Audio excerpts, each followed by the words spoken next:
یہ جو پیچھے بورڈ لگا ہوا ہے، میلاد مصطفیٰ کو میلاد خاتم المعصومین بھی کہہ سکتے ہیں، اور صرف اگر ہر جلسہ ہی آپ محفل میلاد کا اس عنوان سے کریں کہ محفل میلاد خاتم المعصومین یا میلاد خاتم المعصومین سیمینار، میلاد خاتم المعصومین کانفرنس، جب سرکار کے بعد کوئی معصوم ہے ہی نہیں، آپ آخری نبی ہیں، آخری معصوم ہیں، تو میلاد بھی منائیں، ساتھ سپرے بھی کریں۔ اور اللہ کا فضل ہے کہ اس بار پورے ملک میں بہت سی جگہوں پر رائج ہوا، اور انشاءاللہ رائج ہوگا، صرف اس سے ہی بڑی تبلیغ ہو جائے گی، اس سے۔ اور یہ درود جو اذان کے بعد پڑھتے ہو تو اس میں یہ معمول بناؤ، الصلاۃ والسلام علیک یا سیدی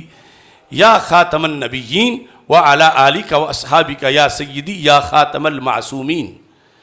نعت سے پہلے بھی یہ پڑھ سکتے ہو، ختم شریف میں بھی پڑھ سکتے ہو، اور یہ بہت ضروری ہے۔ ایک عالم دین جس کی داڑھی سفید تھی، لاہور کی بہت بڑی درسگاہ سے پڑھا ہوا تھا، اب دیکھو لاہور میں ایک تقریب میں دعا مانگنے لگا تو 12 امام 14 معصوم، جب اس نے دعا مانگی تو ہمارے ایک بچے نے پکڑ لیا کہ بابا جی تم تو فلاں درسگاہ کے پڑھے ہوئے ہو، اور ہمارے دادے جتنی عمر ہے تمہاری، تمہیں یہ پتہ نہیں ہے کہ آخری معصوم آمنہ کے لال ہے؟